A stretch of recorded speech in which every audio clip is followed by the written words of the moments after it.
the black man serve the white man? Why does everything the black man do benefit the white man?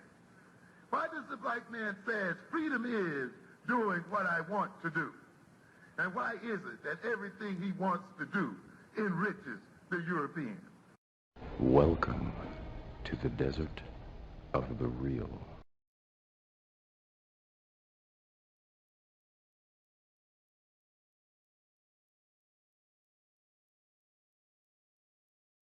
I did a brief TikTok video. By the way, follow me on TikTok. You know, I like to promote myself. But I did a TikTok video and it was talking about black spending power. And I want to address this because oftentimes people say, well, we can create so many jobs. We have this spending power, this $1.2 trillion spending power. And if black people were their own country, we would be one of the richest countries in the world. And I had to address that that's based on misinformation for a couple of reasons. The first major reason is that when you are trying to calculate the overall economic well-being, there are numerous indicators that you use. You use the Gini index to determine inequality. You use the economic human development index to indicate overall human development. You use GDP to measure the total amount of goods produced in a country. And even then you got subcategories of GDP, actual GDP, potential GDP, real GDP, which is the real GDP, nominal GDP, just the GDP of a country. When you put it in US dollars, that's why we say GDP nominal, and then we put GDP purchasing power parity, which is actually what it's like to live in that country when you adjust to the currencies that they have. When we talk about GDP, one of the things that people don't, and this is what I mean by our leaders are not really leaders because they don't understand how things work, how to break things down. GDP has four components: business investment, personal consumption, government expenditure, and net export. Okay. And remember what I said, GDP, which stands for gross domestic product, is the total number of goods and services produced within a country or with a defined territory. You cannot have a GDP if you're not a defined territory. You cannot have a GDP because I cannot calculate your net export. I cannot calculate your government expenditures. So two components of GDP cannot be calculated because I simply don't know. You don't have a defined territory. I can base off of, I can say, oh, well, I could use personal consumption, but even then, that is a misconception because consumption is based off of income, and income is not wealth. When you spend money, most people are using income when they spend money. Income is not wealth. Income is the money you make off of your labor. So when you go work at a company, you are selling your labor. In return, you're getting a wage. I come to you, or salary. I come and work at Food Lion, or I work at Popeyes or Waffle House. I'm working, I'm exchanging my labor. In return, you're paying me a wage. That is a relationship between the owner and the worker, or what we would say, the bourgeoisie and the proletariat, if you are studying Marxist theory. Wealth is your assets minus your liability.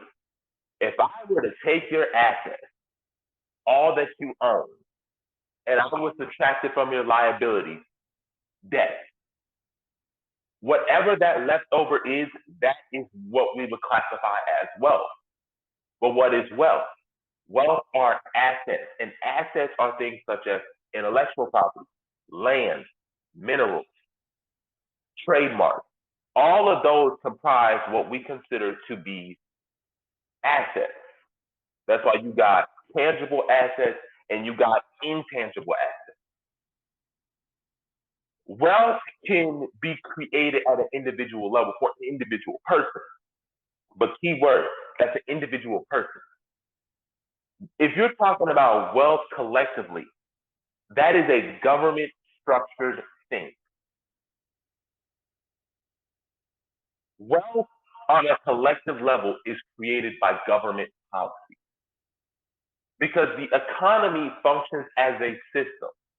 When we think of capitalism, we think of socialism, we think of communism, we think of syndicalism. All of these are mercantilism. All of these systems or barter, all of these things are systems. These are economic systems. They have to be structured. And so in order for that to be structured, you have to have institutions and a government to facilitate that. We talked about, oh, white people have all this wealth because we understand the historical aspect. The Homestead Act, FHA loans given by the government, the GI Bill. All of these were government policies instituted to collectively build that white middle class and allow that white wealth to accumulate, especially during the 60s and 70s. Now, in the 80s, we all know we have something called Reaganomics. Okay? Now, Reaganomics has always been there. We call it Reaganomics because Reagan made it popular, but it was way beforehand with business leaders back in the Republican Party, especially Northern Republicans in the 1930s, 1940s. Thomas Dewey, Herbert Hoover. I mean, that Reaganomics is something that's been there for a little quite long time. It's just Reagan made it more popular, and Reagan maybe went more to an extreme end, which is why we call it Reaganomics. But that was a system. That was a system where you had, if you cut taxes, if you eliminate government involvement, government spending, the economy is going to shoot off, it's going to boom, and you're going to have this middle class. But even with that, Reaganomics, government policy and government structure shaped the modern world that would be passed on to the Bill Clintons, the George W. Bushes, and the Barack Obama in what we call neoliberalism. The Reaganomics is when neoliberalism starts to go full throttle. And so that's when you have these jobs being shipped overseas and you see rising income inequality. You see wages becoming stagnant because those are government policies, structural policies that shape and dictate an economy. Again, you can have individual success. I'm not saying you can't have individual success, but if you are trying to collectively live Black people, that is going to take a structural adjustment, a systematic adjustment. You're not talking about individual Black people. We are talking about Black people as a collective, not individuals. And as a collective, that there are different circumstances that I have to account for. You know, how am I going to build wealth for people who are in the Black lower class who may not have white collar jobs? Black farmers who may not have access to markets or may not have access to farming equipment. Ooh. All of this stuff is, go ahead. I want to ask you something because you just made an excellent point. Do you know how, like when they say assets, do you count income from your job as an asset? No. No. You know, and actually, do you know what the minimum amount they say that you need to have an estate? At least $1 million in assets. No, not quite that much. Just over 100,000. You got to have 6 figures. Mm-hmm. Yep. In assets. How many Black folks in America have $100,000 in assets? Very few. Like maybe like 5-10%. Right. Yep.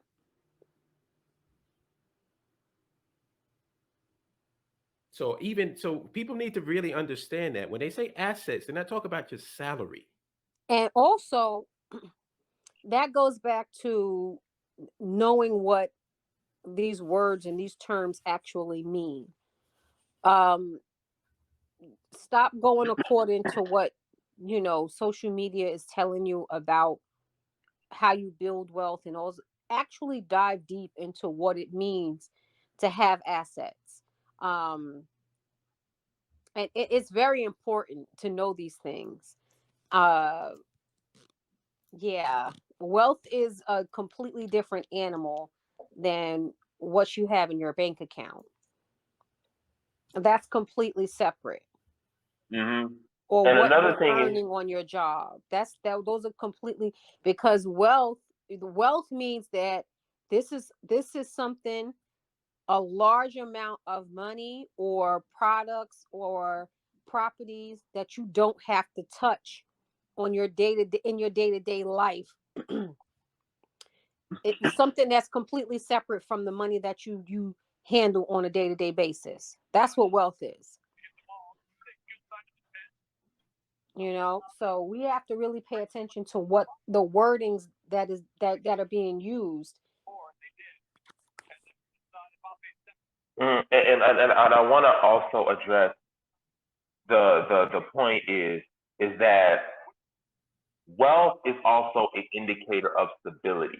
When we determine whether or not you are economically stable, we are referring to your income. I mean, not your income, your wealth. When we are determining whether or not you are stable as an individual, we look at your wealth, your assets. Because what I'm going to look at, let's say you don't have a job and you need to pay for something. Okay, if you don't have a source of income, but you have wealth, you can pull from your liquid assets to cover emergencies, to cover situations that might come up. Income, if you're only relying on income, if that source of income gets cut off, you're gonna be in a financial duress. So that is why the biggest determinant of whether or not you are stable is wealth. It is your liquid asset. When you compare, yeah, Black people make a $60,000 in income, for example, but I can make this point. Okay, Black people make $60,000-$70,000 a year, but a Black person on average has about wealth of about $1,200 or $2,000. That's not liquid assets. Right. That's not a lot of liquid assets. Yes, you're making a lot of income, but you have little to no wealth. And that is a huge difference. You can be poor and be wealthy. You can be rich and be straight up broke and wealthy.